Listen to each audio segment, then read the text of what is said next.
आज ही Doubtnut app download करें। Doubtnut पर होगा अब आपके सभी मैथ्स, केमिस्ट्री, फिजिक्स और बायोलॉजी डाउट्स का सफाया। बस अपने क्वेश्चन की फोटो खींचो, उसे क्रॉप करो और तुरंत वीडियो सोल्यूशन पाओ। Download now. हेलो एवरीवन, यहाँ पे कह रहा है rewrite the following statement with if then in 5 different ways conveying the same meaning. तो यहाँ पे स्टेटमेंट क्या गिवन है, if a natural number is odd then its square is also odd. Okay, इस स्टेटमेंट को हमें 5 डिफरेंट वेज में लिखना है, लेकिन उसका मीनिंग नहीं चेंज होना चाहिए। अच्छा, सबसे पहले इसके कंपोनेंट स्टेटमेंट्स क्या हो जाएंगे। इसका कंपोनेंट स्टेटमेंट हो जाएगा अ नेचुरल नंबर इज ऑड, एक कंपोनेंट हो गया अ नेचुरल नंबर इज ऑड। और दूसरा कंपोनेंट क्या हो जाएगा, दूसरा कंपोनेंट हो जाएगा natural its square is also odd, its square is also odd. Okay, its square या square of natural number is odd, a square of natural number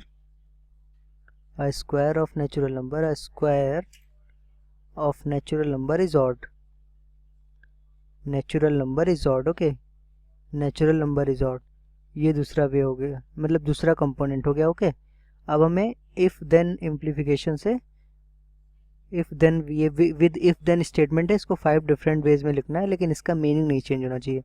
तो सबसे पहला वे क्या है, सबसे पहला तरीका क्या है इसको लिखने का, हम लिख सकते हैं इफ देन का मतलब होता है पी इम्प्लाई क्यू। तो इफ पी देन क्यू का भी मतलब, ये भी मतलब होता है कि पी इम्प्लाइज क्यू। ओके, तो इसका मतलब हो गया अ natural number is odd implies a natural number is odd implies a natural number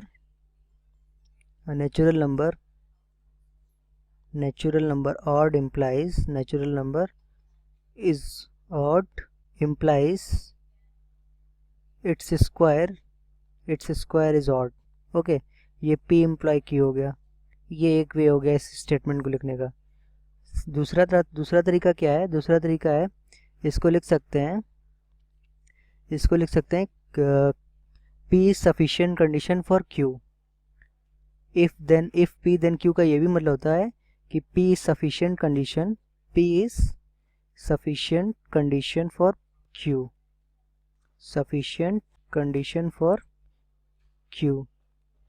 तो इसको कैसे लिख सकते हैं, दैट मीन्स इसको अगर सेंटेंस में लिखे तो क्या मतलब हो जाएगा, it is sufficient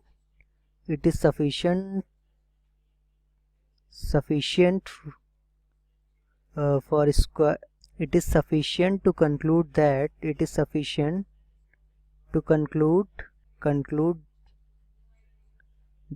square of natural number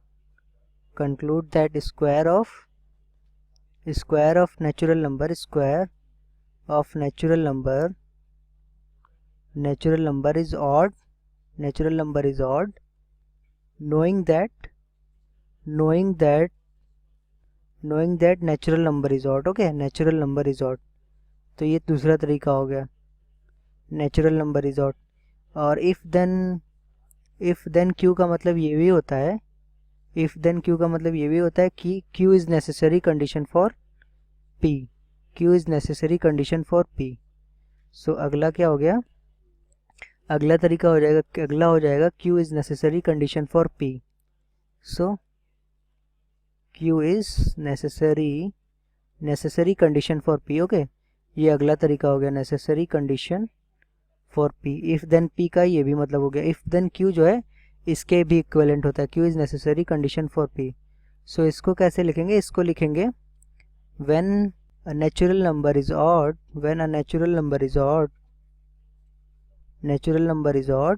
its square will be odd। Okay, its square is odd, its square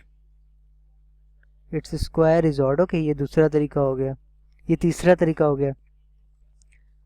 चौथा तरीका क्या देखते हैं, चौथा तरीका क्या होता है, चौथा तरीका होता है P only if then Q का मतलब होता है P only if Q। Okay, P only if Q। सो इसको कैसे बोलेंगे, इसको कैसे बोलेंगे, a natural number is odd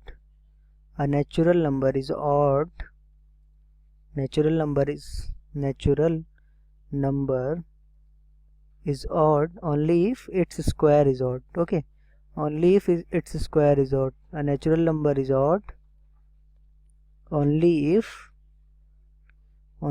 its square is odd. its square is odd. ये एक चौथा तरीका हो गया, चौथा वे हो गया if p then q को लिखने का.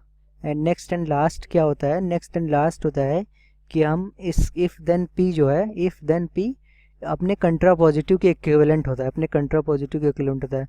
मतलब if not q then not p. Okay, that means not q implies not p.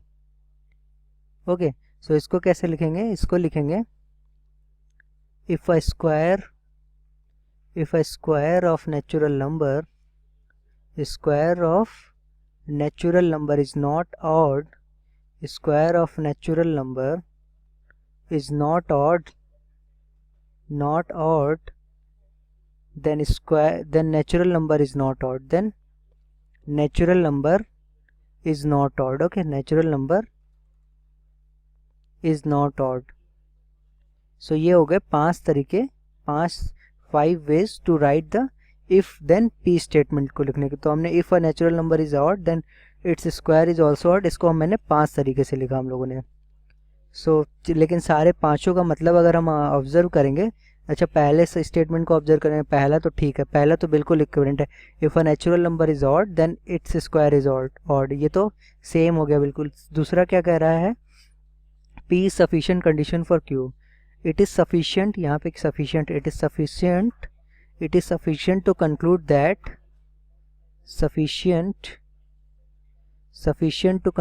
That a square of natural number is odd or knowing that natural number is odd.